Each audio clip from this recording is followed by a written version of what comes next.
Dedinho de Prosa está de volta. Hoje nós estamos falando sobre história em quadrinho com o quadrinista Emi Ribeiro, que é autor deste livro aqui em parceria. Emi, antes da gente falar sobre esse livro aqui, eu queria lhe perguntar o seguinte: a história em quadrinho tem mudado muito desde que você começou a observá-la para cá?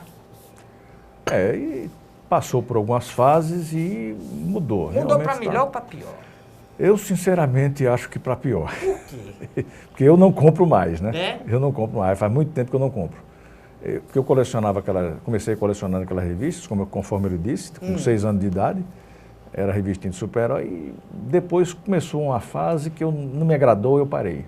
Foi, né? Então não compro mais. Está muito, sei lá, tem uns artistas que não agradam, sabe? Os É o estilos. desenho ou é a história? A história também não está agradando, né?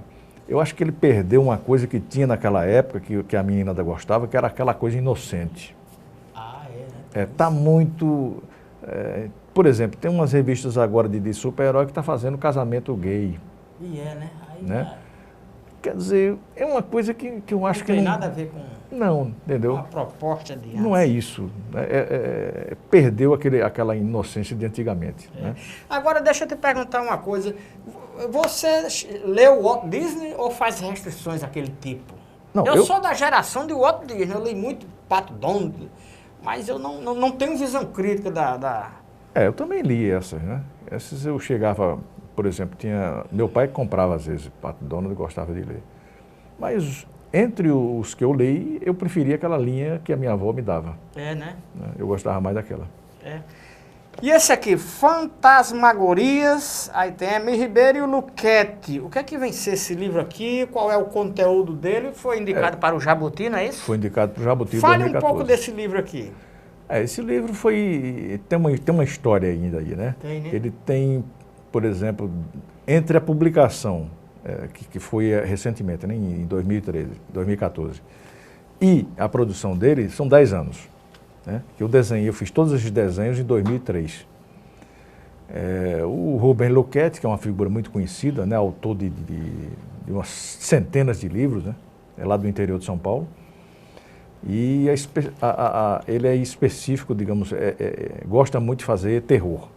Né? Inclusive tem aqueles filmes, que é As Sete Vampiras, O Segredo da Múmia, que foi ele que escreveu e acabou virando filme nacional. E ele tinha esses contos de terror. E me mandou pelo correio, né? Não tinha, a internet não estava nesse nível de hoje, mas ele mandou pelo correio. Aí disse: quer ilustrar aí para a gente tentar fazer um livro? Aí eu peguei e ilustrei, né? E nesse meio tempo a gente tentou publicar por alguma editora profissional. Até que finalmente, 10 anos depois, é que essa editora... Saiu, né?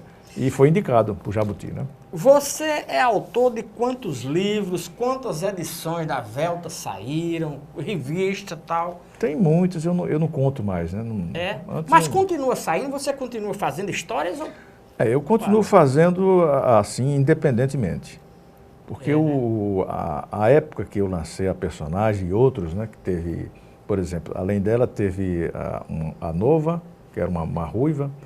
Teve o Índio Itabira, né, que era o chefe dos Tabajara aqui na Paraíba. Teve o Justiceiro, que era o Homem de Preto, né, todos lançados na União. Né. E, de repente, acabou aquele canal que a gente tinha para lançar, que eram as tiras diárias de jornais, né? E os suplementos dominicais, que sempre estavam lá publicando as histórias de continuação. Não existe mais hoje nos jornais. Aqui ou não existe mais em jornal nenhum? Se tirou de Bom, eu não tenho visto. Parece que tem alguns jornais que publicam ainda algumas tiras, né? Alguns ainda publicam, mas não é aquela coisa com aquela efervescência da época, né? Naqueles anos 70 a coisa era... Eu me lembro, era verdade. Né? A meninada estava lá procurando saber, comprando, indo à direção do jornal para ver quais eram as novidades, né? E hoje não existe mais isso. Pois é. Infelizmente. Me diz uma coisa, Emi, e qual a importância da história em quadrinho na sua formação, na sua educação, na sua bagagem cultural? Sem dúvida nenhuma, é uma fonte de informação grande. Né?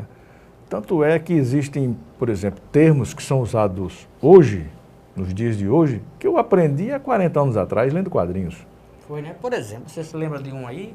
Clone, por exemplo. Hoje o povo fala em clone, clonagem, mas há 40 anos atrás já assim, na história em quadrinhos já se falava. Clone já se falava sobre clonagem. Isso. Porque é um processo... Naquela época era um tema futurista, né? Mas alguém já estava ligado, né?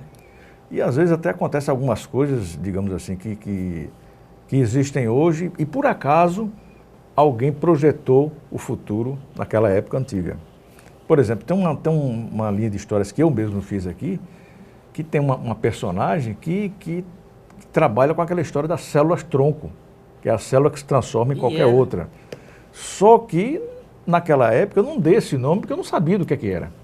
Mas o conceito é o mesmo. Mas o conceito é o mesmo, exatamente. Quer dizer, então curiosa. O quadrinho é uma fonte de informação, é uma fonte de conhecimento que devia perdurar e as gerações atuais deviam...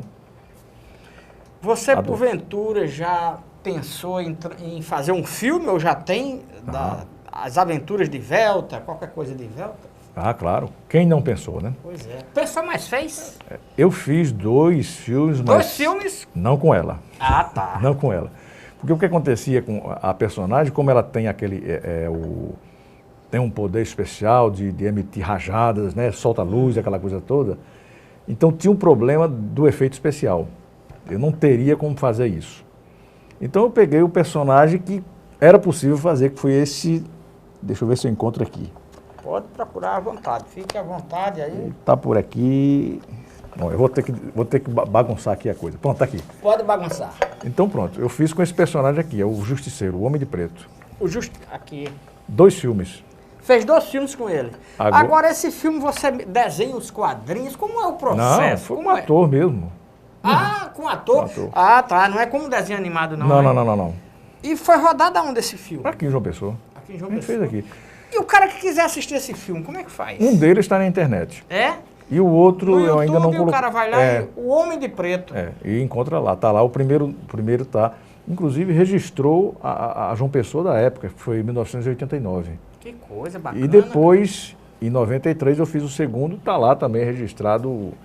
Pena que a imagem é VHS, né? Naquela época do vídeo, né? De videocassete. Pois é, e você pensa em transformar essa para DVD ou você vai deixar cair no esquecimento? Não, eu já transformei. Já? Já. Inclusive, eu pego esse filme e tem gente que adquire. Né? Mas provavelmente tem muita gente que vai assistir essa entrevista e vai querer assistir. Como é que um cara desse deve proceder? Só na internet mesmo? O contato para qualquer trabalho meu com relação a quadrinhos, tanto as revistas como os filmes, eu faço pela internet. Mas é um processo demorado, né? Mas infelizmente é o que eu disponho, né? Você tem contrato com editoras, já recebeu proposta para desenhar para fora?